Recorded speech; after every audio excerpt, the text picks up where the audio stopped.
Hello everyone, welcome back to my channel. तो general English के practice set में आपका स्वागत है। हमारी वीडियो आज की है प्रैक्टिस सेट नंबर 3, जिसमें हम सारे टॉपिक्स जो हैं उनके हर टॉपिक के 5-5 क्वेश्चन आपके करने जा रहे हैं, जो कि शिक्षक भर्ती, सीटेट, सीजीटेट और जितने भी गवर्नमेंट एग्जाम रहते हैं जिसमें मोस्टली यही टॉपिक्स होते हैं, तो इनके क्वेश्चंस हम करने जा रहे हैं। तो आइए शुरू करते हैं आज की वीडियो अपने फर्स्ट क्वेश्चन के साथ। हमारा क्वेश्चन नंबर 1 है, चूज द करेक्ट सेंटेंस। यहाँ पर हमको देखना है कि करेक्ट सेंटेंस कौन सा है। The cattle is grazing in the field, the cattle are grazing in the field, the cattles are grazing in the field, या the cattle has been grazing in the field. तो सबसे पहले आपको याद रखना है कि कैटल किसको बोला जाता है, मवेशी को बोला जाता है।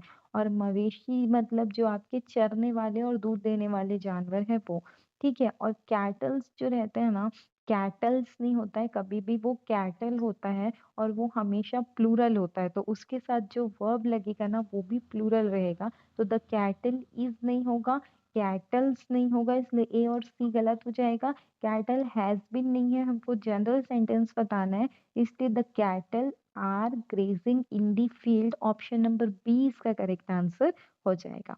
ठीक है, नेक्स्ट क्वेश्चन देखते हैं। Choose the correct use of the article he is an heir to a large fortune, he is a heir to a large fortune, he is the heir to an large fortune, या he is heir to a large fortune. तो यहाँ पे देखिए here जो है, हम here बोल रहे हैं पर इसको हियर ना पढ़ के हमको पढ़ना है year.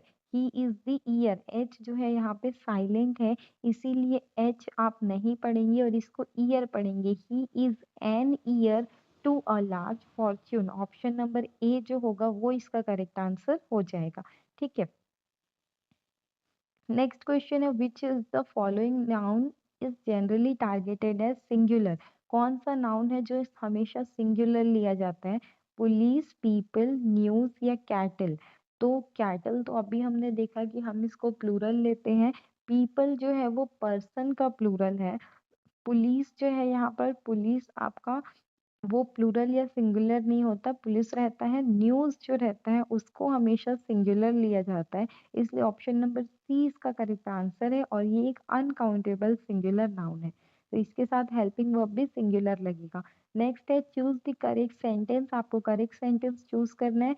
The jury was divided in their opinion, the jury were divided in their opinion, the jury have divided in its opinion, या the jury are divided in its opinion. तो आपको इसको देखो कि जूरी बोला जाता है, एक जो पैनल बैठता है ना किसी चीज को डिसाइड करने के लिए, उसके जजेस के ग्रुप को जूरी बोला जाता है। अगर वो जूरी किसी एक फैसले पर इकट्ठा हो जाती है तो उसके साथ सिंगुलर आप वर्ब यूज करोगे, पर अगर वो किसी चीज में डिवाइड होती है तो वहां पर दो ग्रुप बनते हैं, इसीलिए उसको प्लूरल यूज करेंगे।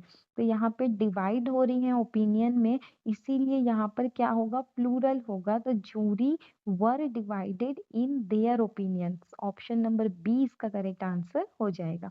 ठीक है, नेक्स्ट क्वेश्चन है, choose the correct sentence. Mount Everest is the highest mountain in the world, Mount Everest is the highest mountain in the world, the Mount Everest is the highest mountains in the world, Mount Everest is highest mountains in our world, या the Mount Everest is a highest mountain in the world। तो यहाँ पर आप देखिए कि mount Everest जो है वो एक प्रॉपर नाउन है, अपने आप में एक है, तो उसके साथ हमको ए लगाने की जरूरत नहीं है। ठीक है, तो यहाँ पे माउंट एवरेस्ट आप बोलोगे। अब आप देखोगे द हाईएस्ट माउंटेन होगा या सिर्फ is highest mountain in a world होगा, तो इन अ वर्ल्ड एक दुनिया में नहीं होगा, तो ऑप्शन नंबर सी भी गलत हो जाएगा। तो बी सी डी गलत हो गया, तो ऑप्शन नंबर ए करेक्ट है। ठीक है, प्रॉपर नाउन के पहले आपको द लगाने की जरूरत नहीं है, इसलिए द माउंट एवरेस्ट नहीं होगा। Mount Everest is the highest mountain in the world, option number ए इसका करेक्ट आंसर हो जाएगा। ठीक है, प्रॉपर नेम अगर इंडिविजुअल का रहता है ना तो उसके साथ द नहीं लगाते, पर अगर प्लूरल का रहता है जैसे हिमालयाज रेंज को बोलेंगे तो वहां पे द लगाएंगे।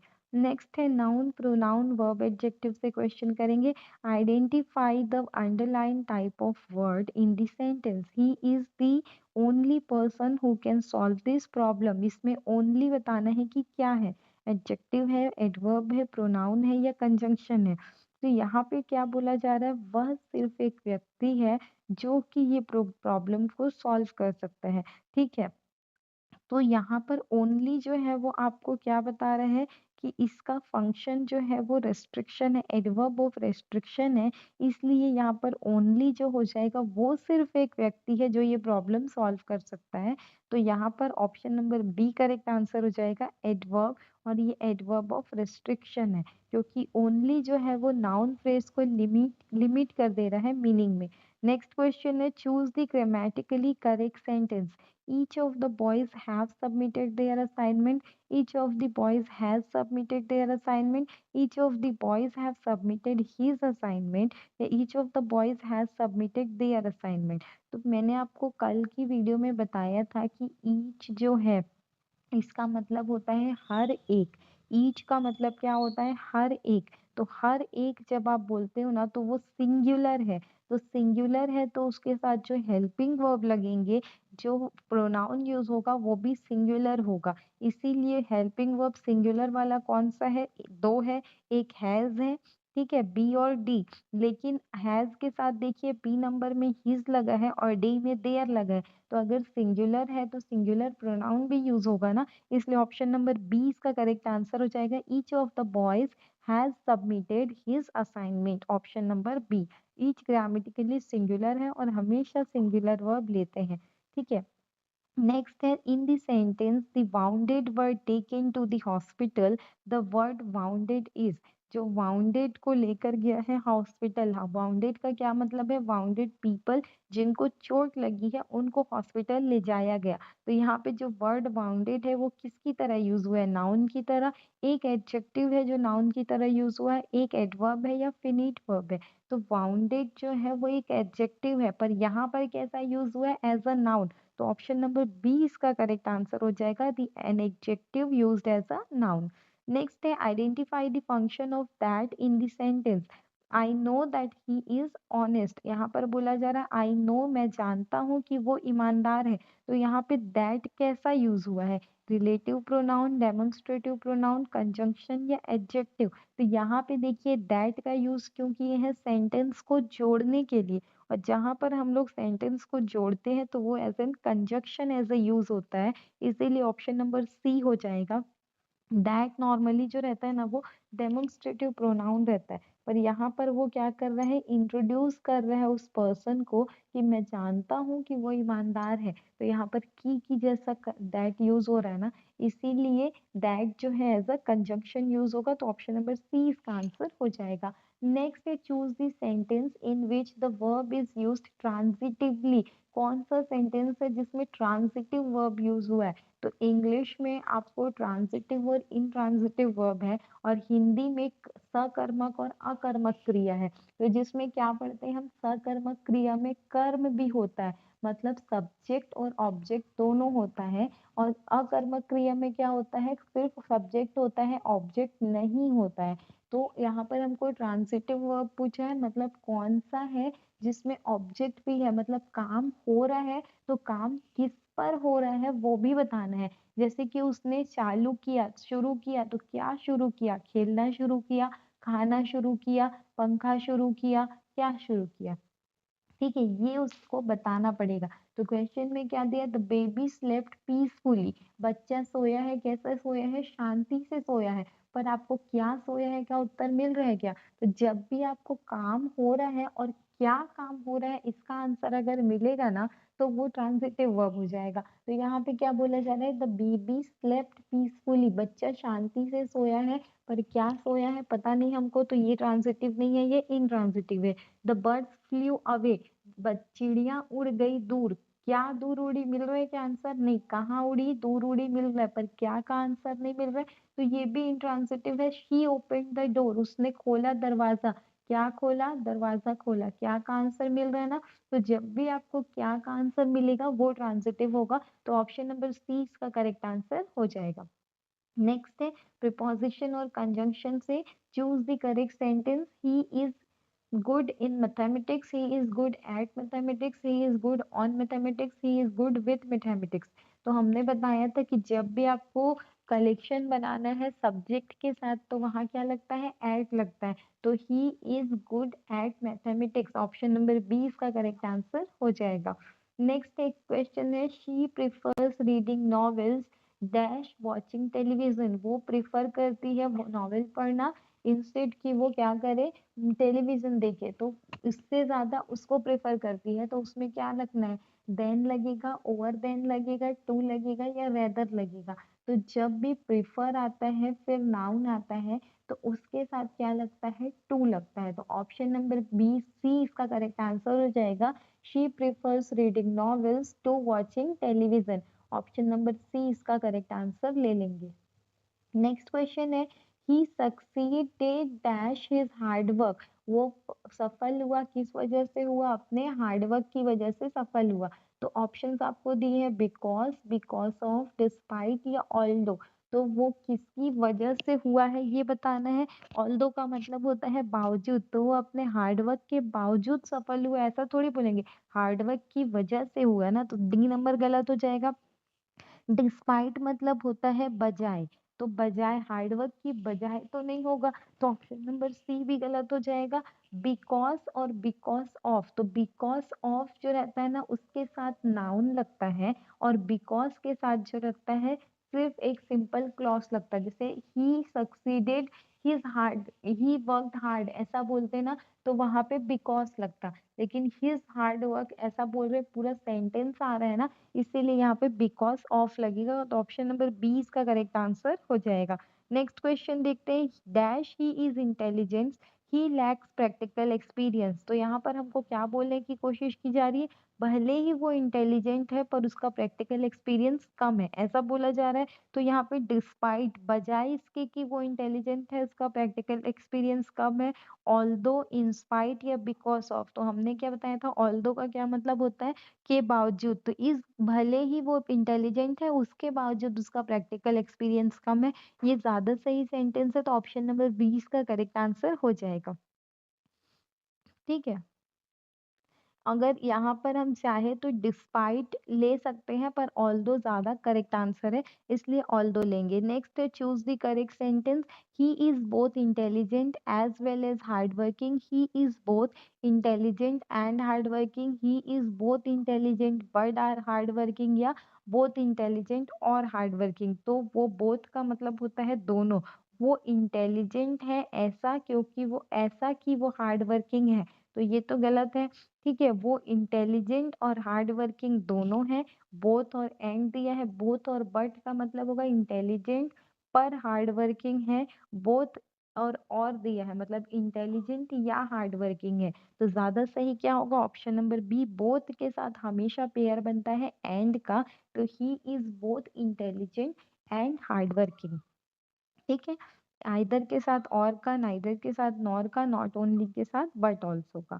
नेक्स्ट क्वेश्चन है, चूज द सिनोनिम ऑफ यूबिक्विटोस। यूबिक्विटोस का मतलब क्या होता है, तब हम सिनोनिम बता पाएंगे।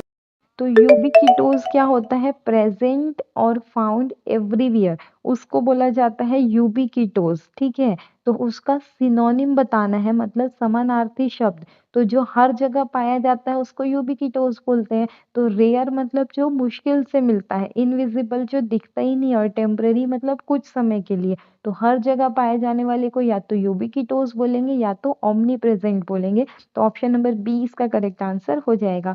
नेक्स्ट है, हमको बेनोवलेंट का, बेनेवलेंट का एंटोनिम बताना है। तो एंटोनिम बताने के लिए हमको सिनोनिम तो पता होना चाहिए ना। तो ऑप्शंस आप देखिए क्या क्या दिए, काइंड, जेनरस, मेलेवलेंट, ये कंपैशनेट। तो यहाँ पर अगर हम देख के बताना चाहें और तुक्का मारे तो बेनेवलेंट का मेलोवलेंट कर सकते हैं।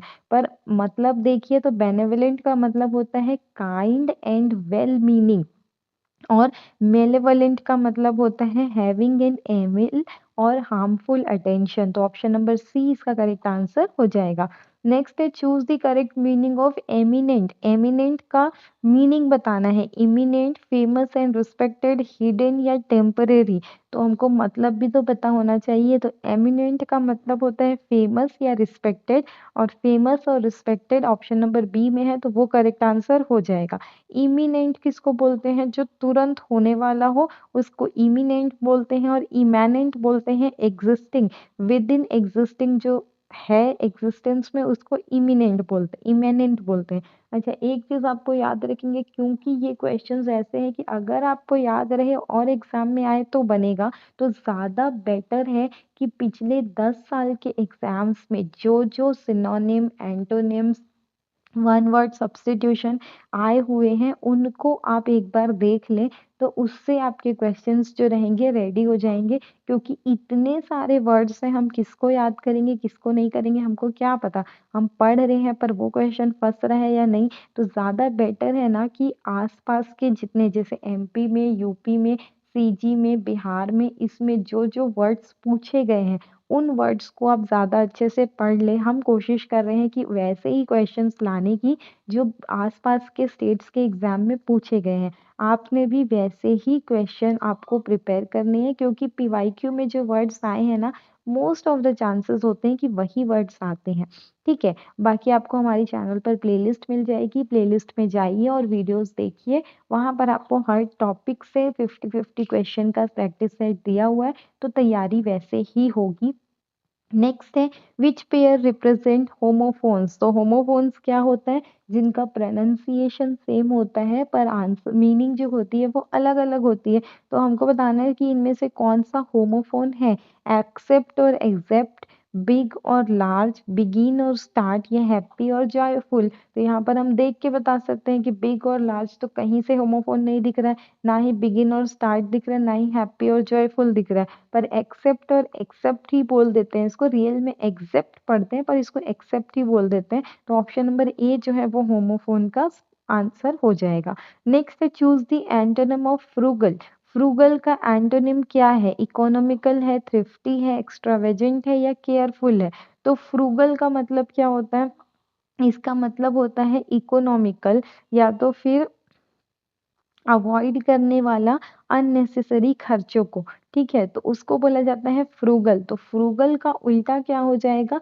एक्स्ट्रावेजेंट हो जाएगा, जो कि बहुत खर्चीला होता है। नेक्स्ट है one word substitution. One who to looks on the bright side of thing. एक ऐसा व्यक्ति जो हमेशा चीजों की अच्छी तरफ को देखता है, अच्छे साइड को देखता है, उसको क्या बोलेंगे? पेसिमिस्ट बोलेंगे, ऑप्टिमिस्ट बोलेंगे, रियलिस्ट बोलेंगे, या फैटलिस्ट बोलेंगे। तो जो हमेशा ब्राइट साइड को देखता है, आशावादी होता है, उसको ऑप्टिमिस्ट बोलते हैं। ऑप्टिमिस्ट का एंटोनिम होता है निराशावादी, पेसिमिस्ट। और फैटलिस्ट होता है जो कि ये मानता है कि कोई भी चीज जो है वो भाग्य पर निर्भर है। फेट का मतलब भाग्य होता है, तो फेट से फैटलिस्ट बनता है। नेक्स्ट है a person who speaks many languages. एक ऐसा व्यक्ति जो बहुत सारी लैंग्वेज बोलता है उसको क्या बोलते हैं? मोनोलिंगुअल, बाइलिंगुअल, पॉलीगॉट, या एनोनिमस। तो जो बहुत सारी लैंग्वेज बोलता है ना, तो बहुत सारा वर्ड पॉली से आता है, तो हो जाएगा polyglot, option number C. Monolingual मतलब एक भाषा बोलता है, बाई मतलब दो, तो दो भाषा बोलता है। और अनोनिमस तो जिसको हम नहीं जानते, छुपा बोलते हैं ना, शांति से आप अनोनिमस करते हो किसी को दान वगैरह, वो होता है। A place where bees are keeped. एक जगह जहाँ बीज को रखा जाता है, मधुमक्खियों को, उसको क्या बोला जाता है? एवियरी बोला जाता है, एपियरी बोला जाता है, एक्वेरियम, या सेंचुरी। तो एपियरी, एपियरी जो रहता है वहाँ मछलियां, सॉरी, वहाँ बीज रखी जाती हैं, और एवियरी में बर्ड्स रखे जाते हैं। तो एवियरी बर्ड्स की जगह को बोलेंगे, एपियरी बीज की जगह को बोलेंगे। एक्वेरियम जो होता है वो तो हम जानते हैं जिसमें एक्वेटिक एनिमल्स रहते हैं। और सेंचुरी होती है जहाँ पे प्रोटेक्टेड एनिमल्स को रखते हैं, जैसे अभयारण्य। तो एपियरी ऑप्शन नंबर बी इसका करेक्ट आंसर हो जाएगा, वो जगह जहाँ मधुमक्खियां रखी जाती है। नेक्स्ट है a person who compiles a dictionary. एक ऐसा व्यक्ति जो डिक्शनरी कंपाइल करता है उसको क्या बोलते हैं? लेक्सिकोग्राफर बोलते हैं, बिब्लियोफाइल बोलते हैं, कैलीग्राफर बोलते हैं या बायोग्राफर बोलते हैं। तो देखिए यहाँ पे आपको बायोग्राफर और कैलीग्राफर तो पता होगा। बायोग्राफर जो बायोग्राफी लिखता है और कैलीग्राफर जो सुंदर हैंड राइटिंग लिखते हैं ना, उसको कैलीग्राफी बोलते हैं, उसको करने वाला कैलीग्राफर कहलाता है।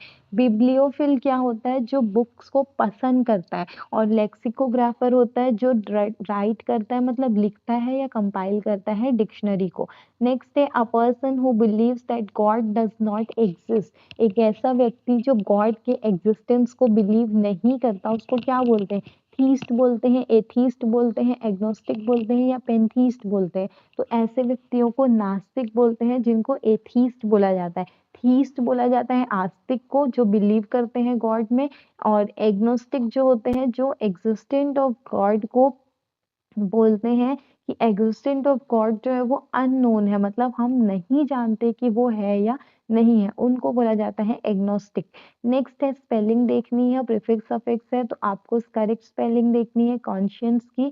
कॉन्शियंस की स्पेलिंग होती है ऑप्शन नंबर सी जो है, con science. Option number sorry A, con science, SCIENCE।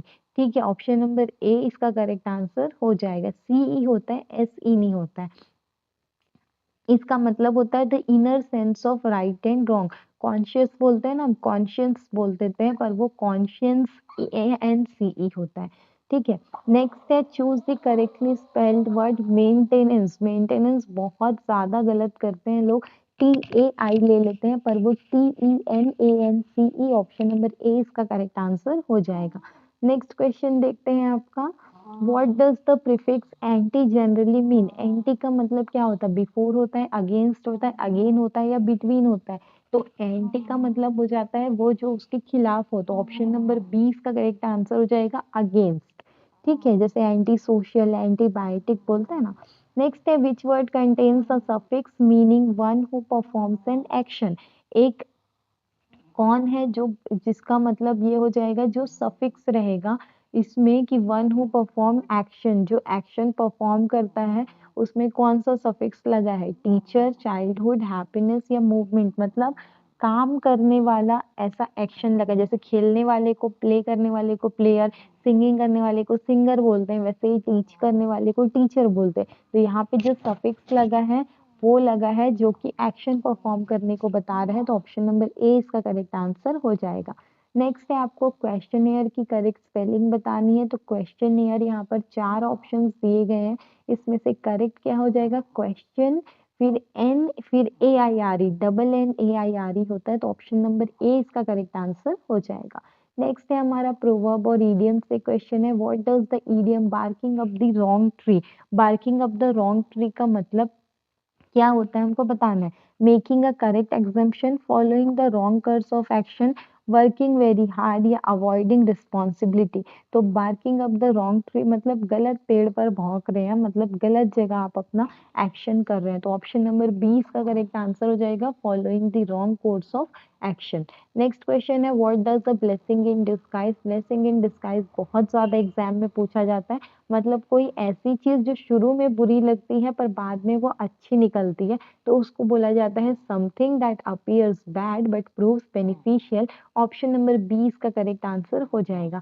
Next है beat around the bush. Beat around the bush को क्या बोला जाता है? To speak directly, to avoid the main point, to work quickly या to accept defeat. तो bush मतलब होता है झाड़ी, झाड़ी के अराउंड पीटना, मतलब आप गलत जगह पर काम कर रहे हो। To avoid the main point. ठीक है, नेक्स्ट है too many cook spoil the broth. मतलब बहुत ज्यादा जो पकाने वाले रहेंगे तो वहां पे डिश खराब हो जाती है। तो इसको क्या बोलेंगे? Cooking requires team work, cooking team work चाहती है। Too many people interfering in a task can ruin it. बहुत ज्यादा लोग रहेंगे, इंटरफेयर करेंगे तो वो उसको खराब कर सकते हैं। Food should be prepared slowly या एक्सपर्ट ऑलवेज मेक मिस्टेक्स। तो क्या हो जाएगा? ऑप्शन नंबर बी, जब बहुत ज्यादा लोग रहेंगे तो वो उस टास्क को खराब कर सकते हैं। नेक्स्ट है what does the burn the midnight oil. इसका मतलब क्या है? मतलब बीट मिडनाइट ऑयल को आपको बर्न करना है, मतलब बीच रात का जो तेल है वो जलाना है, मतलब इलेक्ट्रिसिटी वेस्ट करना है, टू बिकम एंग्री गुस्सा होना है, लेट सोना है, या वर्क और स्टडी लेट एट नाइट। तो बर्न द मिडनाइट ऑयल होता है टू वर्क और study late at night. Option number 20 का करेक्ट आंसर हो जाएगा। नेक्स्ट है एक्टिव एंड पैसिव वॉइस आपको करना है, पैसिव वॉइस में चेंज करना है। The teacher is explaining the lesson, आपको इसको पैसिव वॉइस में चेंज करना है। तो हम भी जब भी एक्टिव से पैसिव में चेंज करते हैं, हमने क्या बताया है कि सब्जेक्ट ऑब्जेक्ट बन जाता है, ऑब्जेक्ट सब्जेक्ट बन जाता है, वर्ब का थर्ड फॉर्म यूज होता है और टेंस चेंज नहीं होता है। ठीक है। The lesson is explained by the teacher. The lesson was being explained by the teacher. The lesson is being explained by the teacher या the lesson has been explained by the teacher। तो हमने क्या बोला, tense change नहीं करना है। Is explaining है मतलब प्रेजेंट कंटिन्यूअस टेंस है, तो जहां पर कंटिन्यूअस प्रेजेंट रहेगा वही आपने लेना है, बाकी छोड़ देना है। ठीक है। तो फर्स्ट वाले में देखिए इज एक्सप्लेन दिया है मतलब कंटिन्यूअस हटा दिया, तो ए नंबर नहीं लेंगे। बी नंबर में वॉज बीइंग दिया है मतलब प्रेजेंट को पास्ट में चेंज कर दिया है, तो ये भी नहीं लेंगे। डी नंबर में हैज बीन दिया है मतलब कि वो परफेक्ट में चला गया है, तो प्रेजेंट परफेक्ट आप क्यों लोगे, तो ऑप्शन नंबर सी आपका आंसर हो जाएगा। ऐसे आपको आंसर ढूंढना है, आप उसको बनाने बैठोगे तो गलत करोगे। चार ऑप्शंस दिए हैं, उसमें से देखो क्या आंसर है। नेक्स्ट है they had completed the project before sunset, उन्होंने अपना प्रोजेक्ट सनसेट से पहले कंप्लीट कर चुके थे। तो हैड दिया है मतलब क्या दिया है आपका, पास्ट परफेक्ट है, पास्ट परफेक्ट है। ठीक है। तो अब आप देखिए प्रेजेंट वाला और पास्ट वाला हटा दीजिएगा, सिर्फ परफेक्ट वाला रखिएगा, पास्ट परफेक्ट वाला। तो हैड वाले में से आंसर होगा वॉज और हैज बीन को हटा दीजिए। अब उन दोनों में देखिए the project had completed before the sunset, the project had been completed before the sunset. तो यहाँ पर देखिए हैड कंप्लीटेड और हैड बीन दिया था, तो आप क्या करोगे, अगर एक्टिव वॉइस में पास्ट परफेक्ट दिया है तो पैसिव वॉइस आपको क्या लेना है, हैड प्लस वर्ब का थर्ड फॉर्म, इसीलिए वहां पे had been completed before sunset, option number B correct answer हो जाएगा। ठीक है। नेक्स्ट क्वेश्चन देखते हैं, changing to passive voice, someone will have finished the work by Monday, will have दिया है तो ठीक है, फ्यूचर फ्यूचर परफेक्ट हो जाएगा आपका, विल हैव है तो विल फिनिश बाय मंडे इसको हटा देंगे। उसके बाद will have finished by Monday. ठीक है। तो यहाँ पर आप देखिए the work will have finished by Monday, will have वाला है इसको रखते हैं। The work will have been finished by Monday इसको भी रखते हैं। The work would have been, तो पास्ट क्यों लेंगे जब हमारा फ्यूचर है, तो डी नंबर हटा दीजिए। अब बी और सी में से आंसर लेंगे, तो जब भी हैव हैड रहता है तो फिर हम जब चेंज करते हैं तो बीन वाला लेते हैं, तो ऑप्शन नंबर सी ले लेंगे, will have been finished by Monday. ठीक है। नेक्स्ट है open the door, passive voice में चेंज करना है, नॉर्मल इंपेरेटिव सेंटेंस है तो ओपन द डोर बोला है तो इसमें लेट वाला लेते हैं। ठीक है। दरवाजा खोलो तो दरवाजे को खोल देते हैं, ऐसा लेते हैं। तो ऑप्शन नंबर ए में लेट है, बी में है, सी में है। ठीक है। तो ए बी सी में से एक आंसर होगा। अब देखते हैं ओपन द डोर बोला है तो let the door be open होगा, डोर ओपन होगा, इज ओपन होगा, या ऐसा बिना वाला रहेगा, तो डी तो है नहीं। अब देखिए आप अगर डोर बोल रहे हैं तो नाउन के साथ कुछ वर्ब तो आपको लगाना पड़ेगा ना, इसीलिए आप ऑप्शन नंबर बी कट कर देंगे। अब ए और सी में से देखते हैं कि इज और बी में से क्या लेंगे, तो इम्पेरेटिव सेंटेंस रहता है ना तो वहां पे हमको बी लेना रहता है, इसलिए option number A let the door be open, let the door be closed ऐसा लेंगे। ठीक है। ऑप्शन नंबर ए इसका करेक्ट आंसर हो जाएगा। नेक्स्ट है चेंजिंग टू पैसिव वॉइस, आपको पैसिव वॉइस में चेंज करना है। People believe that he is honest, people believe करते हैं कि वो एक ईमानदार है। ठीक है। वह ईमानदार है। अब देखिए ही इज ऑनेस्ट बोल रहा है मतलब प्रेजेंट सिंपल टेंस है, प्रेजेंट सिंपल टेंस है तो आपको प्रेजेंट सिंपल ही रहेगा। ठीक है। अब इसमें एक चीज आपको याद रखनी है कि चेंज करना है, तो पीपल बिलीव दिया है ना तो इट इज बिलीव या इट वॉज या इट हैज ऐसा वाला लेंगे। ठीक है। लेकिन क्योंकि प्रेजेंट सिंपल है तो पास्ट वाला लेने की जरूरत नहीं है, तो बी नंबर में इट वॉज है वो हटा दीजिए। डी नंबर में इट हैज दिया है परफेक्ट वाला, वो भी हटा दीजिए। अब ए और बी में से देखते हैं, तो it is believe that he is honest या he is believe that he is honest. तो लोग बिलीव करते हैं वो ऑनेस्ट है या वह बिलीव करता है वो ऑनेस्ट है? लोग बिलीव करते हैं ना, तो ऑप्शन नंबर ए इसका करेक्ट आंसर होगा, बी सी नहीं होगा।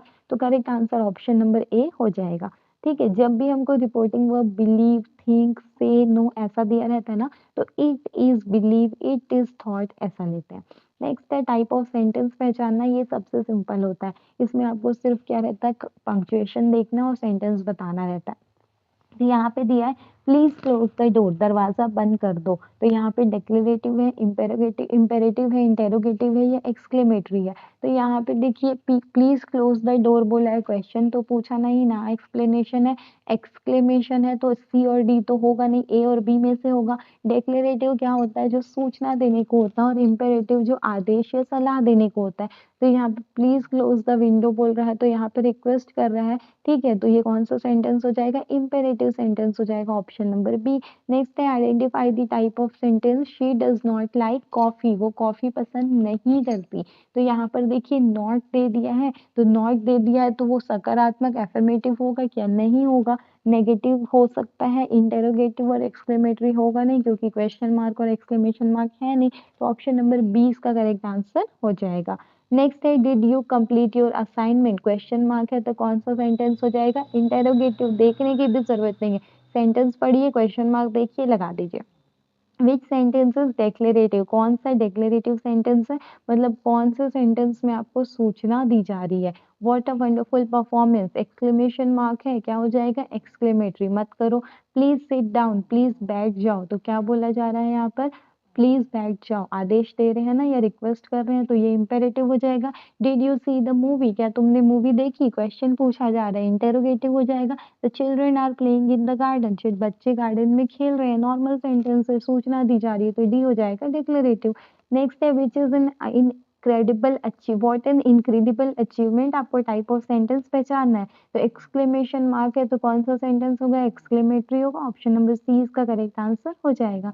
लास्ट 5 क्वेश्चन पंक्चुएशन से है, करेक्टली पंक्चुएटेड सेंटेंस पहचानने हैं। If you work hard you will succeed, if you work hard comma you will succeed, if comma you work hard you will succeed, if you work comma hard you will succeed.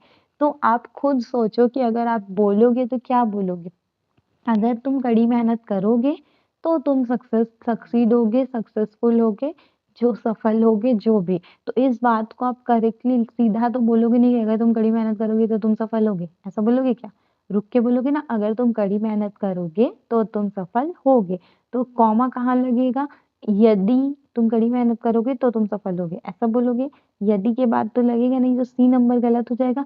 अगर तुम काम कड़ी करोगे तो तुम सफल होगे, ऐसा भी नहीं बोलोगे। तो आप बोलोगे क्या, if you work hard you will succeed. तो ये आपको खुद से समझना पड़ेगा कि कहाँ पर आपको बोलते वक्त रुकना है।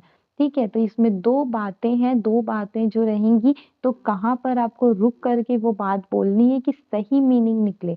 अगला है करेक्टली पंक्चुएटेड सेंटेंस है, यहाँ पे the teacher said work hard students. तो यहाँ पे हमको बोला जा रहा है टीचर ने कोई बात बोली है, तो टीचर ने कोट, बात को हमको कोट करना है। तो जब भी हम कोट करते हैं तो क्या करते हैं, कोटेशन मार्क के अंदर लिखते हैं और उसके पहले कॉमा लगाते हैं, और जो भी कोट रहता है उसको विद उसके पंक्चुएशन कोटेशन मार्क के अंदर लिखा जाता है। तो यहाँ पे द टीचर सेड, उसके बाद कॉमा लगना चाहिए। तो कॉमा किस में लगा है, बी और डी में, तो वो दो में से एक आंसर हो जाएगा। अब देखिए बी में क्या रखा है, कोटेशन मार्क के अंदर लिखा है, डी में नहीं लिखा है, तो डी गलत हो जाएगा, बी सही हो जाएगा। तो आपको ऐसे आंसर ढूंढना है। ठीक है, नेक्स्ट है choose the correctly punctuated sentence.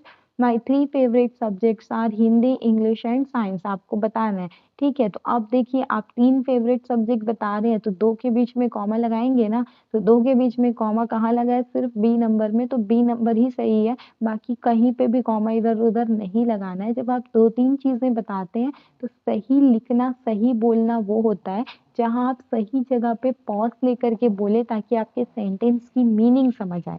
Next है choose the correctly punctuated sentence. फिर से देखिए Rahul said I have finished my work दिया है, मतलब कोट करना है आपको उसकी बात को, तो जब आप उसकी बात को कोट करेंगे तो आप कैसे कोट करेंगे? बोलने के बाद आपको कॉमा लगाना है और उस बात को विथ पंक्चुएशन कोटेशन मार्क के अंदर लिखना है। तो कॉमा किसमें लगाएं? ए और सी में। कोटेशन मार्क के अंदर किसमें लिखा है? ए में। तो सही क्या हो जाएगा? ए।